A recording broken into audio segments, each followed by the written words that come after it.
hammered in the fan vote lately because they're on a pretty rough stretch here. If we think back a couple weeks back for Coast, they were looking good right after they signed Elements as a coach. I still remember that one hyper-positive interview with Zion Spartan where he was talking about how they're going to make a run to maybe even top 2.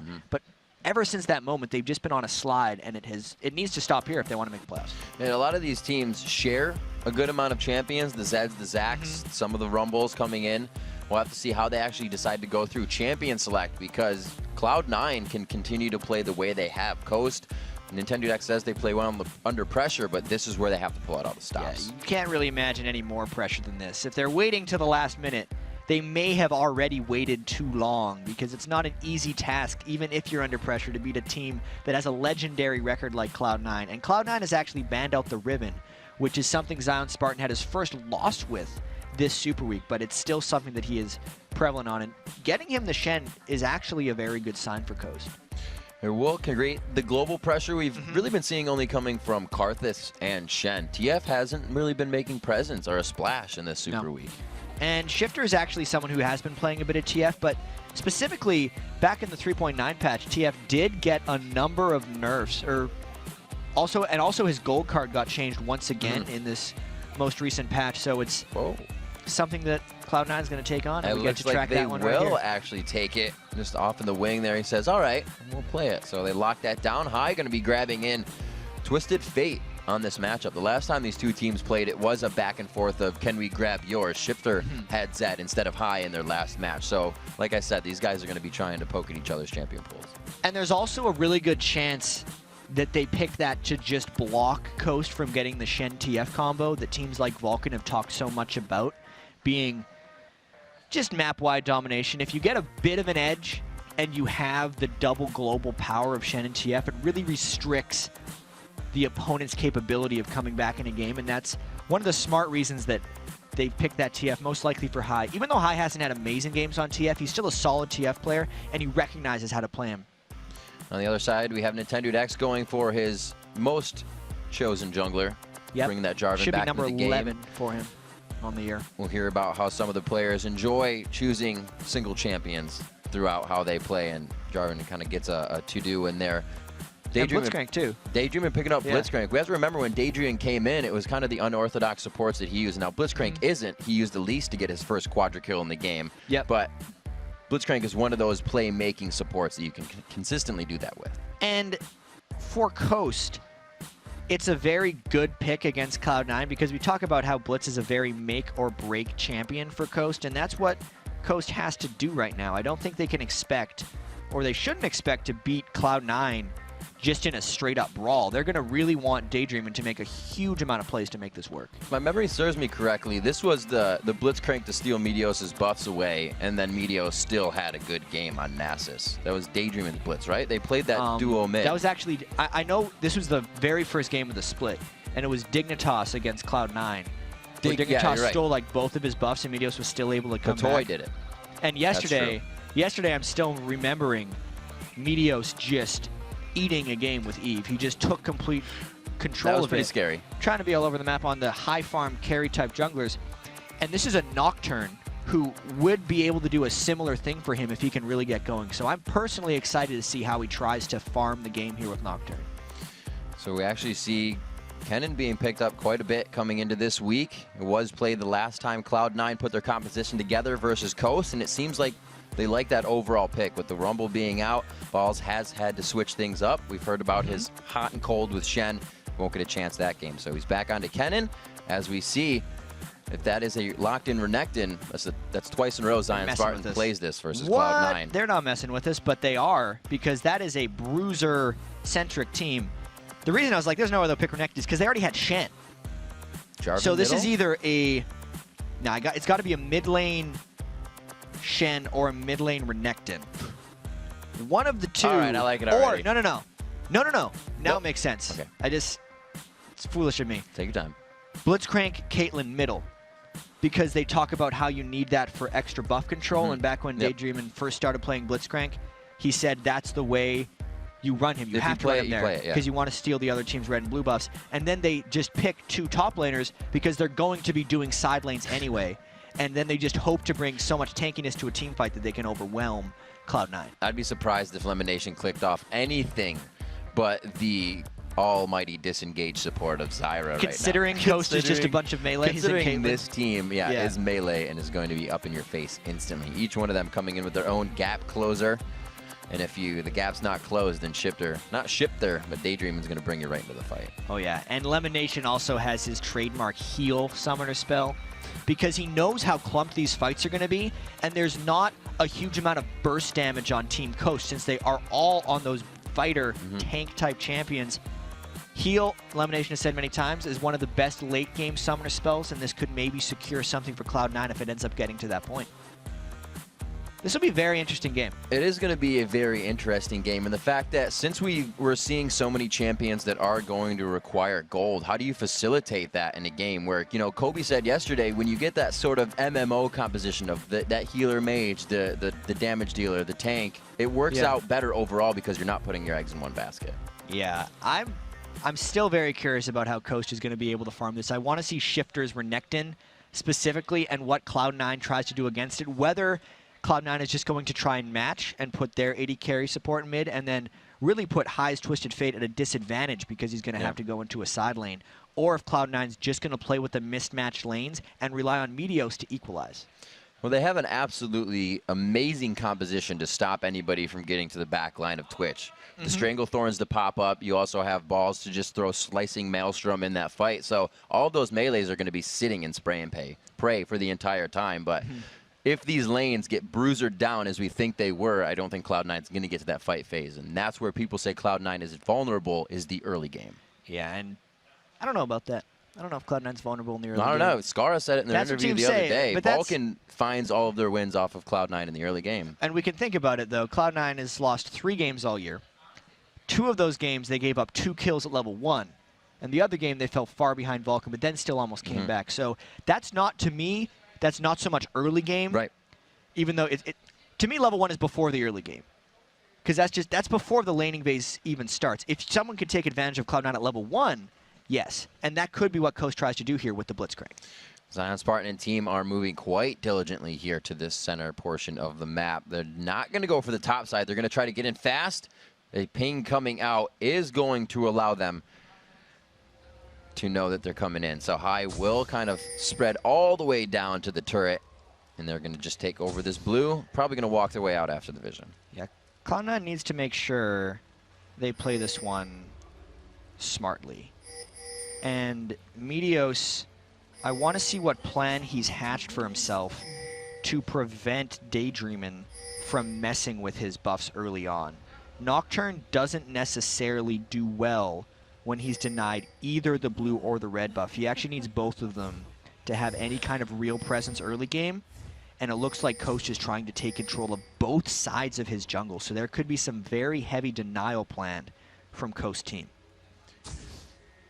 Still can't tell where the swaps are going just yet.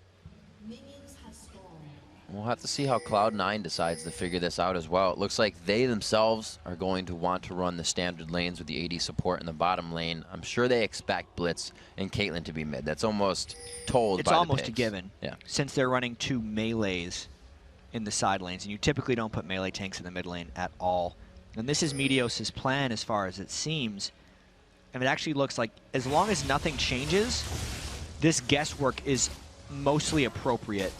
Meteos will take this red and then run straight to his blue before Daydreamin' can deny it. But because of the wards, actually, that are on Meteos' blue buff, there's a good chance that Daydreamin' would be able to roam over and stop that. We need to see how this develops. They have it. Look, it's symmetrical on both sides. 2 to the left, or 2 to the top side, 2 to the bottom side. So they know wherever they want to go, they can start to default to that strategy. Right, but if we actually look at where Daydreamin' and Intended are right now, they're not getting any benefit out of this. They used 4 wards just to trade buffs. Meteos and Cloud9 guessed exactly right. There's no real benefit gained from the early warding, and I gotta say that's a great play by Cloud9 to just stop the Blitzcrank buff denial. Quick adaptation. With the buff denial, what lane do you think they would have focused if all that went correctly? Because now they have to start adapting Coast. I think a lot of it was just straight up guesswork. Okay. And at this point, Daydreamin' just wants to go and make a play because they didn't get this. Balls has got to watch out. Ball's at level 2, playing it very safe. Goes with Q and E instead of getting a W to keep the farm on, and that saves his life. Well, Cloud9 will play this one conservatively. Yeah.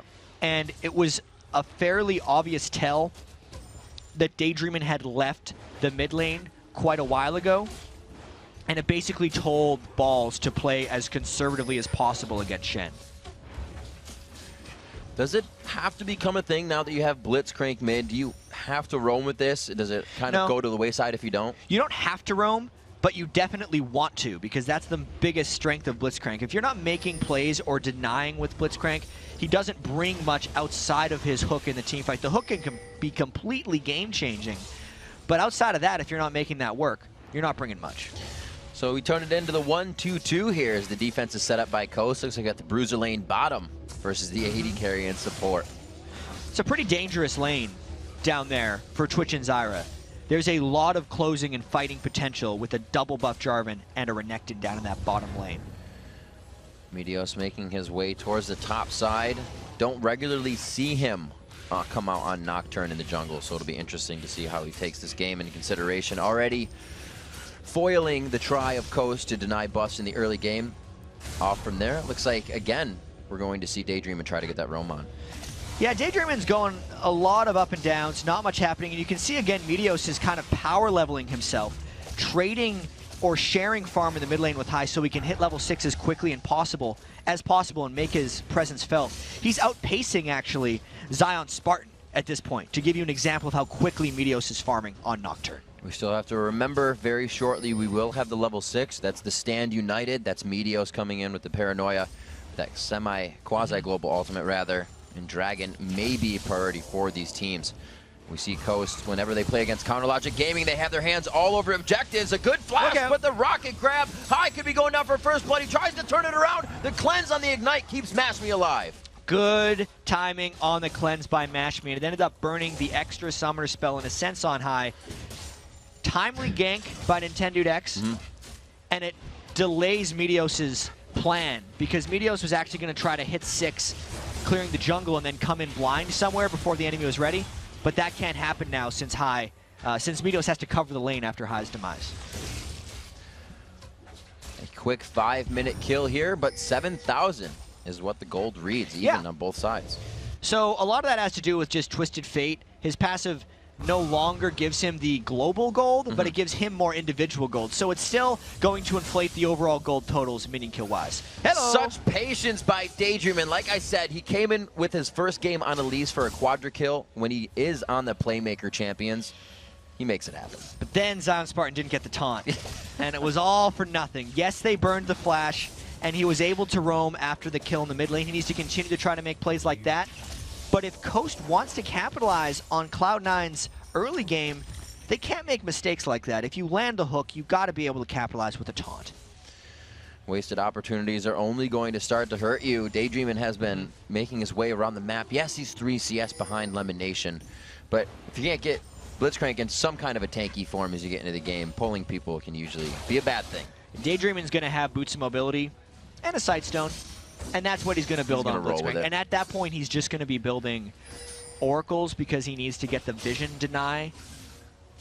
And if Coast falls behind a little bit, they're going to lose all of that, which is why this moment and juncture in the game is ultimately one of the most important things for them. Trying to win the ward game down in the bottom lane. Looks like for now they have the pink, so we may see Nintendude returning to that lane in just a few minutes. And depending on how Meteos and High position themselves, they will or will not be able to counter Zion Spartan's ultimate. That's going to be the next big thing here. Since Zion Spartan is 1v1 top lane with Balls, there is a potential for Coast to pull off some sneaky business and have Zion Spartan create some action bottom lane and then go for a dragon. But if Meteos and High plan properly, they can kind of stop wherever Shen goes in. There's going to be a nice little game of cat and mouse, as really, once the TF, Nocturne, and Shen ultimates get used, it's most likely going to key for a dragon maneuver. And here's the return of the Nintendude. He is on the backside. The second engagement from Nintendude, the participation in the fight, and he picks himself up a kill this time. And here's the dragon. So that was very pre-planned by Team Coast, and Meteos and High were not in position to counter that 3-man gank and collapse back in on them. Now it's just a matter of Cloud9 trying to get their lanes pushed up, since Coast did 5-man that Dragon, and really just get whatever else they can during all of these shenanigans. You know, Jack, I remember you mentioning in one of the past few games that Lemon Nation is one of the supports that doesn't bring pink wards into that first portion of the game, and they were actually playing a little bit more dangerous in the bottom lane there without any wards altogether. And this is something that Cloud9 actually does frequently in that lane. A lot of games for Cloud9, we see Lemon Nation or Sneaky actually dying a little bit if the team is willing to repeatedly gank them. But that all comes as an expected trade-off. The reason Lemon Nation and Sneaky play so far up in their lane, sometimes in unsafe ways, is because if the other team goes for a kill, Cloud9 will go for an objective. And just as we saw there, Coast took a kill and a Dragon, but Cloud9 got the turret. So in a sense, they were just trading objectives despite getting killed and losing the Dragon. And that's proven by the gold, Jet. 12-1 to 12. Yeah. That gold still even on this matchup. Sneaky trying to pressure the lane. Still no wards coming out for Cloud9 right now. As they press up this hard, they know they're surrounded by pinks, but they can't even get a good ward in to get around that. Yeah, but they went up and got the turret. So unless Coast was willing to stay down there again, gank again with Jarvan, and allow Meteos to continue farming, that wasn't going to happen. Essentially, if Coast wanted to defend that bottom turret, they would lose all of their presence in the mid lane, which they're trying to create right now as they're trying to finish off High's turret. All right, so we know these 2 kills really big here for Coast, but they only continue to count if you hold that pressure and continue to apply it. Cloud9 still looking for the objective of Dragon, which has already been taken nicely by Coast as they were able to grab it, but that will be their next fight. We usually don't see them trying to engage if they are behind until something like that, or a turret divers, something as such. Cloud9 kind of waits very patiently for their window and then just goes all out. I'm a little surprised Meteos has done so much farming without ganking. You can see his levels and experience are very high right now, and he's also wearing the double buff, so he's ready to go. But he's still just powering up. 69 million kills, now almost 70, keeping pace with the carries on his team on Nocturne. Meteos is going to want to make his presence felt fairly quickly here, because Nocturne, even though he is capable of getting a huge amount of farm, doesn't have the greatest late game scaling with that farm. So he's got to make something happen in the mid game. Looks like Coast wants to back. No aggression for now, as you see. Mashme using that ace in the hole. That's just the pressure off High, so they don't try to go and do anything crazy in the jungle. They will return to lane as we check out a few other things. Meteos is a full level, like you said, he's been farming over Nintendo X right now. He's hitting 9, Nintendo just hit 8. These guys should be engaging soon. Meteos is actually the highest level in the game. Yeah. He's in like what we would call power farm mode right now. He's using his Duskbringer and he was using his blue buff to just move around the jungle faster and farm as much as possible. He's going to go convert 1,400 gold in his base right now into that aggressive Lizard Elder item, not the tank Golem Spirit that we've seen so many other junglers like Big Fat LP go for. So he's going to want to fight soon, maybe in this mid lane. TF and Nocturne might approach as Coast tries to take down this turret in a 3v3. Now, everything is always definitive when you have this outer ring of turrets to take down. Coast getting a little bit of pressure on that. A gold card. Oh, no, they get on the High. It should be some good damage, but probably not everything they need. Nintendo also should be able to walk out here. That turret, though, 1 shot away. Oh, and Sneaky gives a little love tap to Shifters Renekton in a 1v1.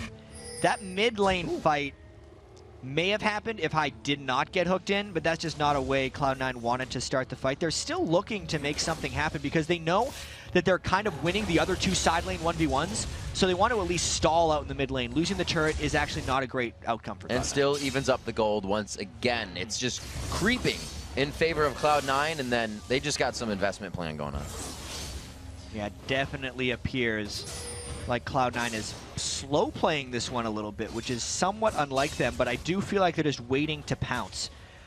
Probably at the next Dragon is where they're going to want to make their move. Kennen in mid-game Dragon fights, once he's got that Magic Pen and the bit of items, can be brutal, since the tanks of Coast haven't actually fully tanked up yet, so they don't have that mid-game edge that they would normally have. You can see the kind of pressure that Twisted Fate creating here. There are no turrets for Caitlyn really to be farming in, so the long range taking the shortest of the lanes to be the last one farming in, leaving the melees to take the outside push. Seems to be working for him so far, but like I said, once that mid turret's up, you know what you're doing. After it's down, it kind of gets a little slower. And I wonder how Cloud9's going to deal with this. Specifically when Twisted Fate loses his mid lane, it heavily restricts where he's able to go. Ideally, Twisted Fate wants to kill the enemy mid turret, shove the lane as much as possible, and then kind of walk into each side of the mid lane river to threaten the side lanes. But Hai is actually just trapped in the bottom lane now because he's already been pushed out of mid and he's holding against another 3-man push. I'm really noticing here that Cloud9 is just trying to get balls as farmed up as possible. He's really going to be their fight forcer, despite them having TF and Nocturne, when we start seeing big fights. That might go off this.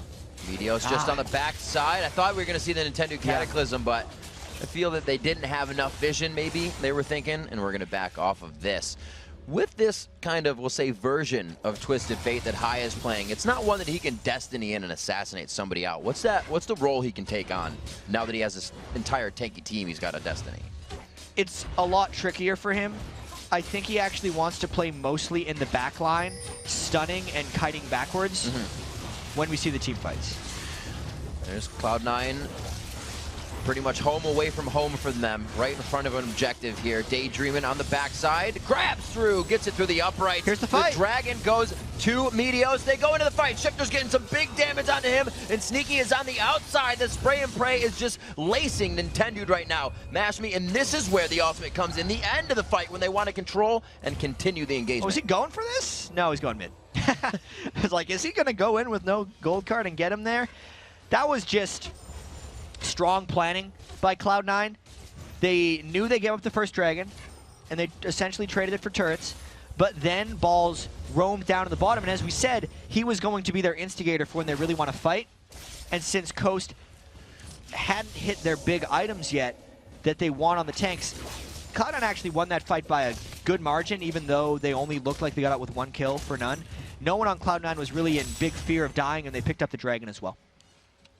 Bit of a sway in the gold lead there, 22.5 now in favor of Cloud9. We see Zion Spartan in the top lane, and you know, particularly in most games, you hear a lot about Zion Spartan, but if you think about it, you don't see a lot of him until the end of the game. He's up there split pushing, he's really not participating. He is in a way, obviously. You're always moving off the ball, it still works. But pushing those top lanes and then coming into the fight. So we'll have to see if he can still do that, since him and Balls have been on an island this entire time. I'm waiting for Meteos to get more involved. He's still heavily farming. He's still taking double buffs, and he's got a lot of power right now. He's able to duel most people on the map here. It's just a matter of him waiting for that moment. This could be a big fight, though, bottom. Wow, Shifter taking a lot of damage. There's the first slow. The slice and dice is not going to hit through anything. Ooh, he forced the flash, but he gets flashed after. He's a couple Sneaky's more autos. Trying to get a few more autos. Yes, he was trying to get those final stacks on, but it's not going to be there. A bit of a distraction allows a turret in the top lane. The possible for the kill. They get it down, and the true damage will not be enough. Yeah, that was a bit of an overstaying of their welcome by Cloud9. Maybe the team itself got distracted by Sneaky's quest down bottom to kill Shifter and just got hooked in around the turret and died. Trying to do what they can to keep these outer ring of turrets up. A valiant attempt as it goes down. They also lose Lemonation, so no pressure actually coming off of that, which Coast kind of got everything done in one fell swoop, so they can go back and buy. Cloud9 saves a bit of face for the second tier turrets, but still Sneaky on the split push. Usually we don't see the split or the Twitch split pushing as much. No, we don't. This is a very strange game for Cloud9. First off, this is the first game we've seen no true mid laner out of Coast, so it automatically puts them in a different mindset for how they want to play. Since there's no... I've been trying to talk a lot more about like back lines and mid lines and front lines lately, and how Cloud9 is very good at maneuvering around the battle like that. This Coast team is basically all front line and then a Caitlyn, which changes the Cloud9 mindset greatly. Oh, that'll change your mindset greatly as well. Nightmares in your head, the transfer of the buff. Good guy Meteos just takes it. Nintendo having a little bit of a tussle here. Not liking plants whatsoever, however. Balls. Zion Spartan in the top lane. That Sunfire Cape gives him a bit of an edge. Balls doesn't like it. That was Meteos starting to get involved. Yeah. Level 12. You saw the Twitch plus Meteos burst that came down, and that was with High not even participating. That's going to be their answer to stopping Coast split pusher farm very shortly. And it looks like High, you know, telling us how he's going to play the game. The Zanya's on the first build, so he will be throwing himself into the fight sometimes if he feels necessary, trying to engage. And we see Tiamats on both sides of the inventory. Yes. So this is Meteos' full aggressive Nocturne.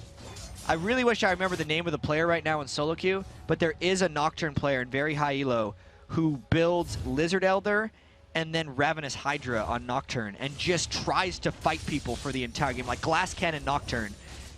Meteos may have taken some inspiration from that, and he's just going for it. It's a pretty effective build for melees. I honestly feel like Ravenous Hydra is a better AD item for melees than Bloodthirster, because you don't have to stack it and you get that nice active spell. Ooh, that was a close one. Almost put it around that first melee minion, but it's not going to be the case. There are a lot of people that are about to party in the bottom lane, though. Yeah, this could be a big party. It's going to be all about whether Shifter can make it down in time. Other than Cloud9 playing this one defensive, because they know that Zion Spartan can always join a party since his ultimate's up, and there's no way Cloud9's going to opt in to a 4v5. After walking through a Vision Ward. No, not going to do it. To get back to the team fight play, though, I do believe potentially High and Meteos might just want to dive straight onto Don't Mash Me, since he doesn't have stuff there. He's just an AD carry by himself, kind of awkwardly on a team with a bunch of tanks. But the rest of the team, and maybe why Sneaky's getting more farm, is because he needs to sit in the back line all alone and try to take people out. Ooh, they walked out on that one. We get a teleport in for a bit of safety. We got a few ults burned on that one. Sneaky's down, Destiny down, as well as Elimination, and everything is up for Coast. So I'd say that was a pretty good play there. It's going to be very convenient for Cloud9 in team fights if they can just layer the Zyra ultimate with the Kennen ultimate to keep Sneaky alive and spray and praying. The teamfight phase looks actually very good for Cloud9. Oh, Daydream again hit up very, very early on that one. He definitely got hit with a grasping root to start it off. Lemonation waiting for the cooldowns, putting himself towards the front though. They're trying to get good peel down here for High, as well as Sneaky comes into the fight. Shifter tries to get the focus down onto him, but there is just too much focus. Lemonation staying alive with some photosynthesis. Speaking of good team fighting for Cloud9, they wrecked them there, and the damage from Meteos coming out with, by the way, thanks very much to Twitter and our producers for telling us Ninja Ken is the Nocturne player who runs the Ravenous Hydra. Big time damage Nocturne right there. Coming out huge.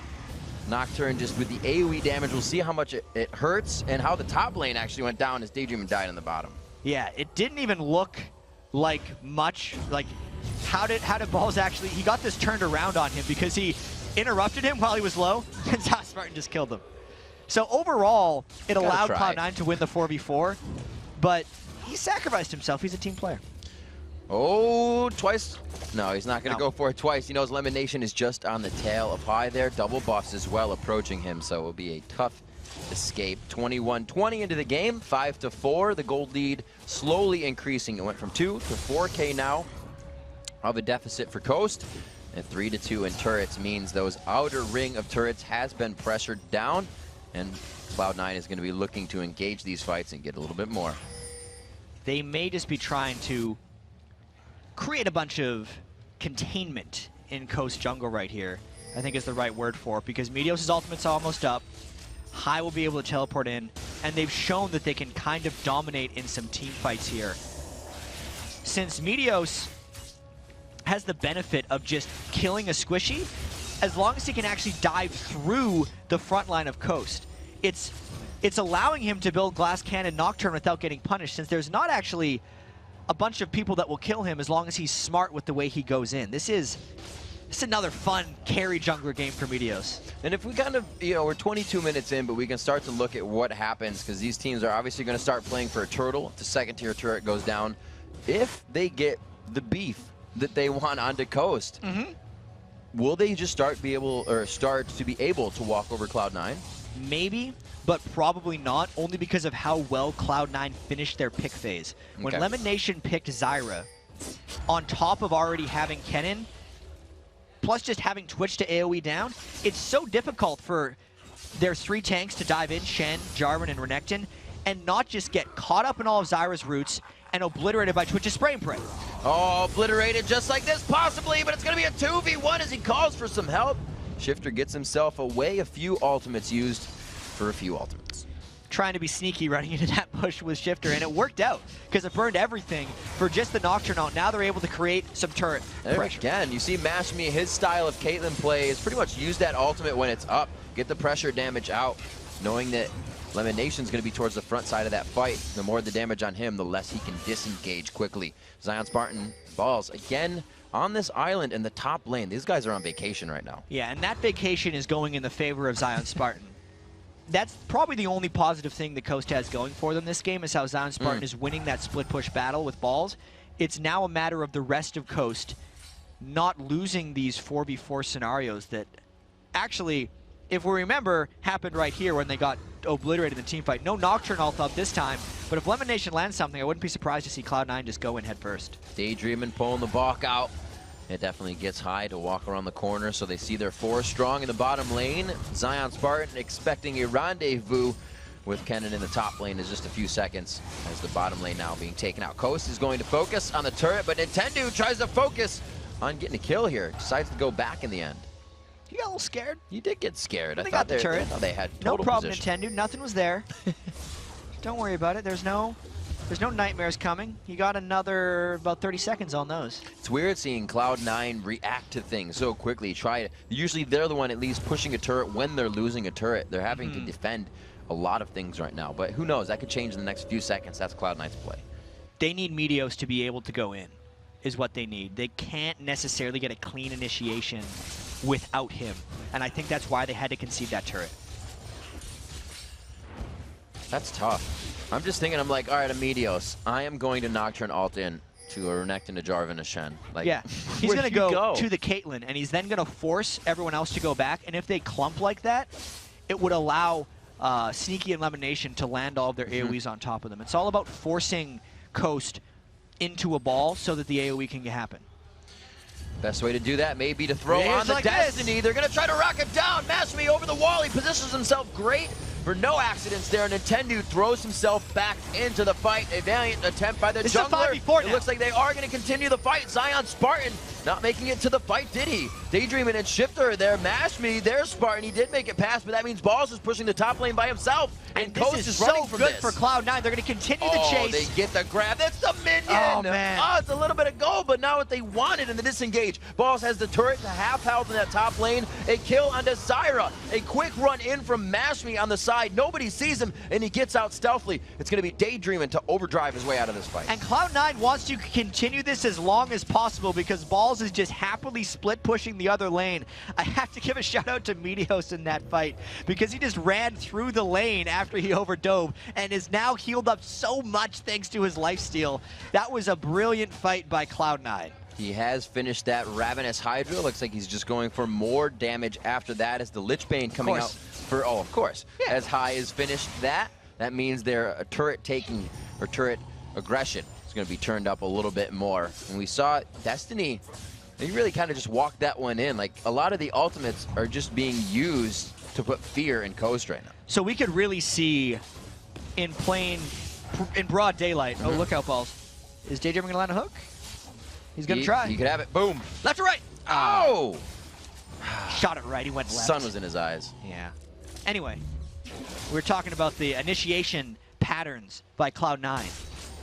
Very clearly, High has the Zhonya's to go in and land a stun onto Don't Mash Me's Caitlyn, and Meteos will then go in directly after. And unless Don't Mash Me uses Cleanse Flash, he will be chained up for the TF stun and then the Nocturne Fear and die immediately every fight. Unless Coast completely pulls back and balls up, which is again exactly what Cloud9 wants. It really sucks to be Don't Mash Me right now because Cloud9 has a perfect combo to take him out.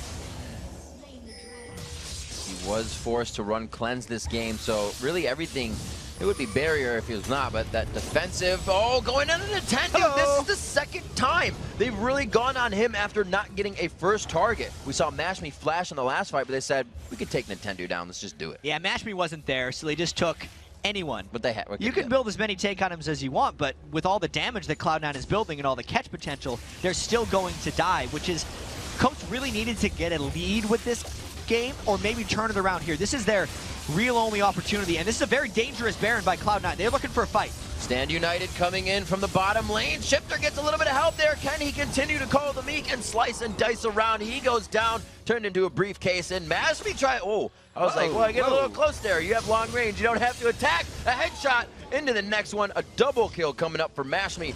He makes it look good. The team is going to chase a very low combined health for both teams coming into this next fight they engage. Yeah, that was so beneficial for Coast right there, and the reason Don't Mash Me could pick up a double kill is because the Cloud9 kill Don't Mash Me combo we talked about was used on Nintendo because they saw the freedom there, but then since they forced the Baron fight right here, you can see they have no way of getting on to Don't Mash Me in this fight, and it's actually Cloud9 who ends up grouping up, and it allows Don't Mash Me to safely fire in his shots and just take Cloud9 out one by one. There's also a nice taunt flash by Zion Spartan here to catch on to balls. If you flash right at the end of your taunt animation, you can extend it and get the taunt, and that's something Zion Spartan executed there to pick up the kill on balls. Actually, quite hard to do.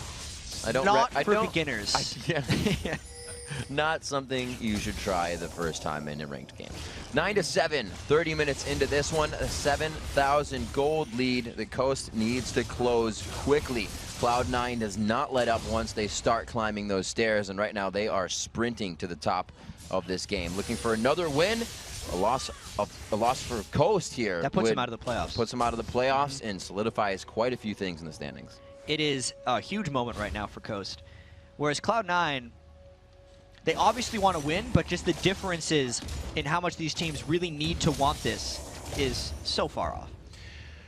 Definitely see the lack of an area of effect damage ability on Coast, having a bit of a hurt here. You have Kennen to come in, and we even saw that when Maple Street played Kennen yesterday on AD, for the first portion of, the first level 6 ultimate, it is still effective until it goes to late game and just becomes a stun. Having that, everything that they need without any area of effect on Coast is definitely hurting the game right now. Yeah, about 338 ability power here on balls.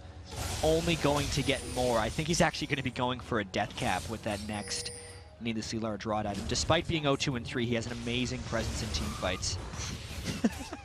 And honestly, I just want to watch Meteos in these team fights and see how quickly he can kill people. Here we go. Look out, Don't Mash Me. Oh, right to the back line. He's forced to flash. The car does hit him anyway. From the backside and downtown, they finally get the kill they were looking for. A double kill coming in for High there. They're looking for more. And there's a split push option coming in from Zion Spartan right here, but they're going to lose this race by a long shot. There is not much here to defend the base when you look at Shifter and Nintendo X. Not to mention, they've only sent balls back, and I don't think this is actually going to repel Cloud9's push. Cloud9's still going to be able to get some of these inhibitor turrets. This is going to be pretty big. Now that Balls has gotten big with that Zanya, is almost a Rabadon's finished. He has the Haunting Guys. Like you said, he's going to be able to stop that lane, and we can see pressure or damage rather. Consistent damage onto that turret. High destroys the turret in the top lane, which means an inhibitor is open. I feel so bad for Caitlyn right now. Yeah. He eat away. He's farming. Cleanse flashed almost right as a CC hit, but so much damage was packed in when Meteos and Hyde teleported on top of him that they didn't even ignite him. No. And now he doesn't have his cleanse or flash, but the Nocturne and TF ultimates are almost up again. Unless Coast gets this Baron like right now, I don't see how they're winning team fights.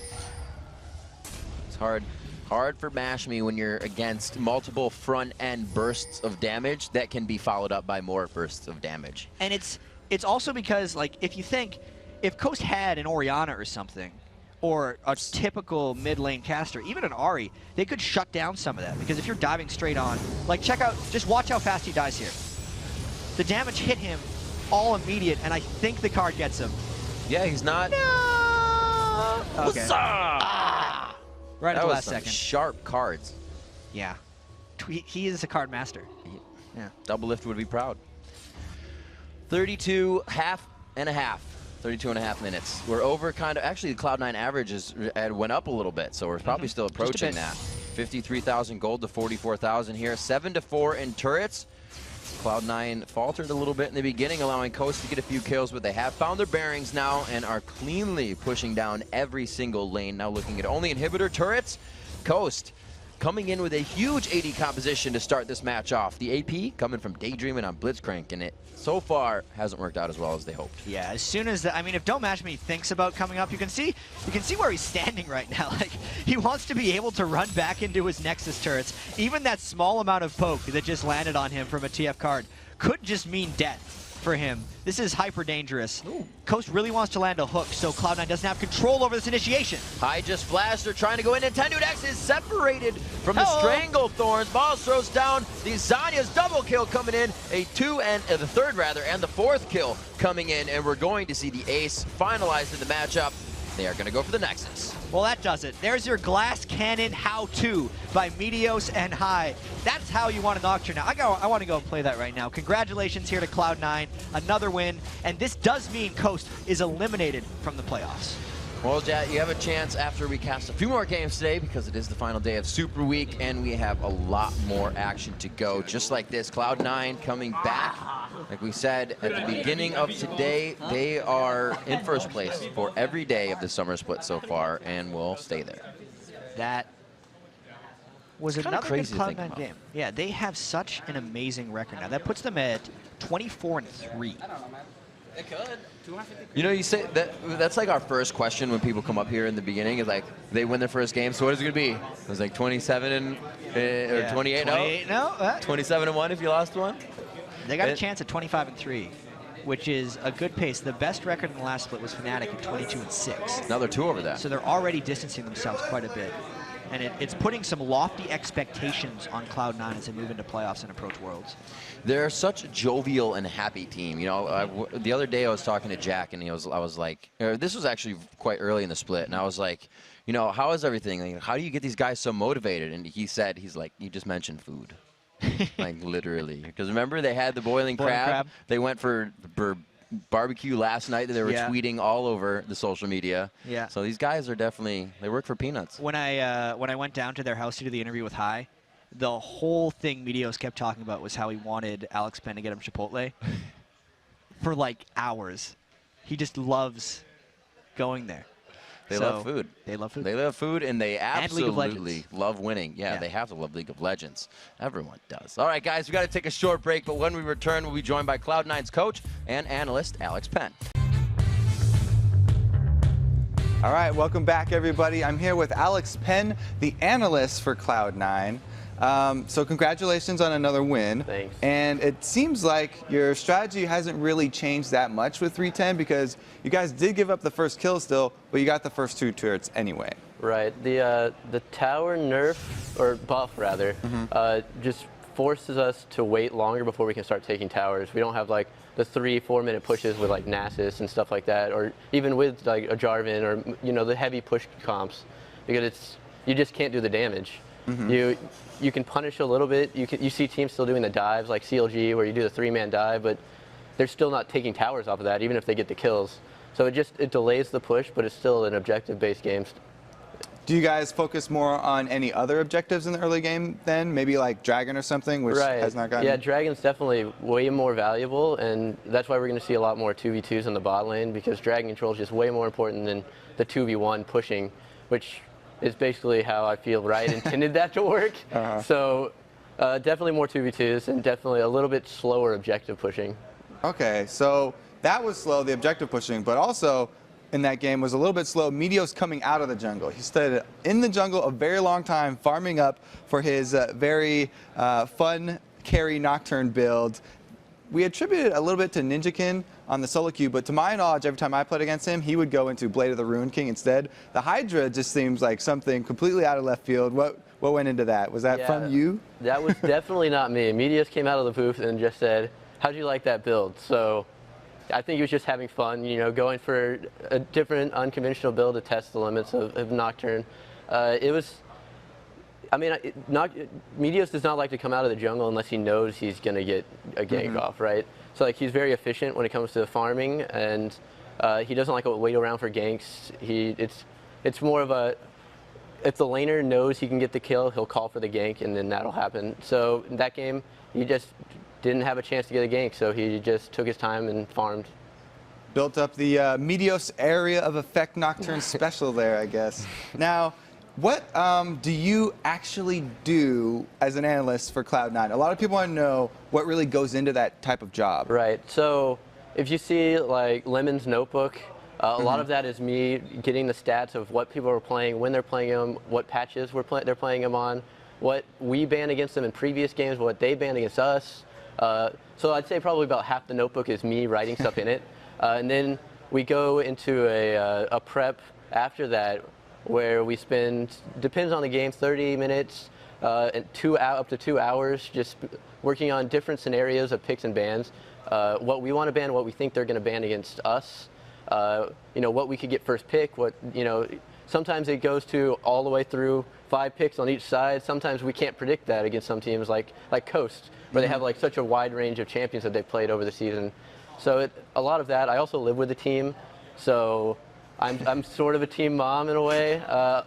I'm older than all of the players except for Lemon, and I'm the only one with a car, so I'm transportation. Very important, Yeah. transportation. Okay, so it's a lot of pick ban stuff then. Yeah. Have you guys started any notebooks for the international teams yet? Well, none of the teams have qualified yet. So this weekend's the first team coming out of Southeast Asia. So along with prepping for playoffs, I will start researching Southeast Asia team once they qualify and teams as they qualify up to Worlds. Even if we don't end up making it at playoffs, the prep has to start now. There's 13 teams besides us if we end up making it.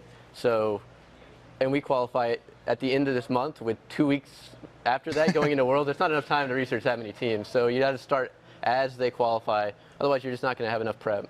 And with the unpredictability of who you're going to be playing, and so there's so many teams from all the way around the world, does that change how you practice as a team beforehand? At this point, no, just because we're still focusing on playoffs, and that's still North America. We still have we still have to, focus on what they've been playing until we get there. So the practice after playoffs could change, but we haven't gotten to that point. All right, so first step is playoffs. Yeah. After you win playoffs, then you can look ahead. Well, thank you, Alex Ben, for your time here. And we've had 2 good games already, but we've got so many more. There's 6 more left in Super Week. First, we're going to send it back to the